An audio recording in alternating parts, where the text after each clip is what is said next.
Hey guys, and welcome to Riverhaven Collects. Today it's finally happening. We are unboxing the Wings of Redemption spawn.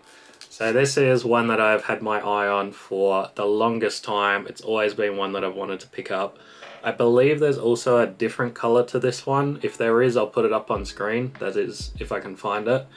There is also a 12-inch figure of this, which, you know, I 100% want to pick up. I actually almost picked up that one at one point, and then it sold just before I got to it. So that was a bit unfortunate, but we'll get there one day. Anyway, this was released in February 2002, obviously the Spawn Alternate Reality series again. So just like the other ones, this looks like another amazing figure. Though I have noticed there are some mistakes or blemishes with this one, unfortunately. But anyway, let's get him out of his box and check him out. Alright, so let's check out this box. So obviously we've got Spawn there, and he looks really good. I love the detail on these wings, like look at that. They've done all the feathers, so that's incredible. I really like this as well. The picture of him like looking up like that looks really cool with the light coming down on him. Very nice. And it's a pretty nice box. I like the sort of brown and yellow they've done for him. I think that it works really well. Here is a bit of a problem though, and you can probably see it reasonably well. Obviously it's going to be easier to see once it's out of the package, but you can see that the paint here has really just been like thrown on. Maybe it was a machine error or something, but it really looks like it has just been caked on, particularly here and on his arm. That is a bit of a shame, and you can see that even some of it has made it onto his chin. So that is a little disappointing. Not much I can do about that, unfortunately, but we'll see how bad it is once I get him out of the box. So on the side here, we've just got a little silhouette of him. They probably could have lightened that up a bit because it almost blends in with the background. But yeah, just the alternate realities, of course. And then we've got the back. So this is actually the same as the last one we unboxed, Raven Spawn. We've got the same pictures here. And then we've also got the better advertising of them down here. So She Spawn, still need to pick up. Raven Spawn, if you haven't watched it already, I'll leave it up the top. As well as Throne Spawn. And then we've also unboxed Pirate Spawn now.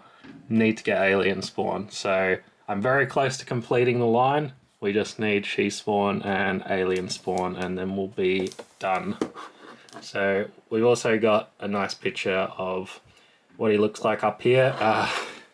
Unfortunately, he looks a lot nicer, I think, up here than what he actually does in the box. But anyway, we'll worry about that when we get him out of the box. Alright guys, we've got the Wings of Redemption spawn here. So yeah, like I said, this is one that I've been looking forward to for the longest time. Like, Spawn with those wings is just fantastic. But yeah, we'll see what he looks like when I get him out of the box. So let's check out the advertising first, and there's a better look at the backing. So we've got like a yellow design, and it's very cool. I really like this, the back of Spawn, though you can kind of barely see it, but still very cool. And then we got the back and the advertising. So I've said it once and I'll say it again, this is really bad advertising. They should have really done the figures without the shadows. Here it's fine, but just that first lot is, yeah, not very good in my opinion. And then we've just got the sports stuff, so you can see that all clearly, but not actually the other ones. Alright, the big reveal. So here he is, and you can already see how detailed he is on those wings, which is amazing. And you know, he does look fantastic. I was actually really surprised these are rubber, so the whole wings on his back is rubber, which, yeah, I was really surprised about that. But let's get these zip ties off, and then we'll have a little bit of a better look at him. So just the 4, I think, if I can get this last one off. There we go. Nothing too interesting about the zip ties, but you know, I kind of like to just document it so that, you know, maybe one day when we don't have these figures around anymore, we can, you know, see the full thing. And here he is, and yeah, what a impressive figure. So have a look at the detail on those wings. Every individual feather has been detailed, and then I love these big ones on the back. How pretty is that? Oh man, like, Mcfarlane did not need to go to all this detail, and I think that, you know, these alternate reality spawns, they are becoming my new favorites. But yeah, obviously we have a bit of a problem with this paint application, and that is, yeah, not very good at all. So you can see that it's just been slapped on. It almost looks like a massive bird poo on the wing, which, yeah, obviously I'm not too happy about. And you can see here as well that there's kind of paint everywhere. So yeah, really disappointed with the quality control on this, because yeah, there's just absolutely paint everywhere where it shouldn't be. So that is really disappointing for such an amazing figure, but I do hope that when I get the 12-inch one that he's painted much better. Obviously that one will be a lot more expensive to pick up nowadays, so I hope that the quality is a lot better than this one. But anyway guys, no articulation check on this guy, he's got barely anything, so I'll just leave you with the showcase.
Alright guys, that has been our look at the Wings of Redemption spawn. So unfortunately I've got some negatives with this one, but we'll start with the positives. And the positives are that this is a absolutely incredible sculpt. For something that doesn't have much detail, it looks incredible. Well, the body itself doesn't have much detail, but the wings are, you know, full of detail. They've sculpted every individual feather, so that looks absolutely incredible with like the dry brush over the top. But yeah, the unfortunate things here, which we do have a lot more unfortunate things, I think number one, this figure needs a stand. It doesn't like to stand up on its own. It's already fallen over like multiple times during filming this, which is, yeah, obviously not that great. The other things are obviously the paint application, which I have talked about already. Just, yeah, just absolutely horrendous in my opinion. I do really want to like love this figure because it is such a incredible figure, but there's so many things that have gone amiss. The quality control on this one was obviously not that high, and there's just paint everywhere. Like, there's paint where it shouldn't be, and if this had been a lot sharper, you know, I'd absolutely love it, but I can't honestly say that I do because of this mishaps. Also, for some reason, the head plastic is in a different color. So the body's like this grey color. The head is like a black for some reason, and it does stand out quite a bit. It's also got a horrible seam line through it with paint, with the brown paint that's supposed to be on the belts. And then on top of that, we've got the paint from the wings on his chin. So yeah, the quality control on this one is just not good. And it's been a bit weird with these alternate reality series. We seem to have started at the top with Throne Spawn, and gradually as we've gone along, the quality has dropped on each figure. So this is probably the poorest one that I've seen in quite a while, and it is really unfortunate because I do really want to like this figure. But let me know what you think of him down in the comments. Have you picked this figure up? Do you have the same problems with him? Let me know. Leave me a like, share this video, subscribe if you're new here, and I'll see you guys on the next one.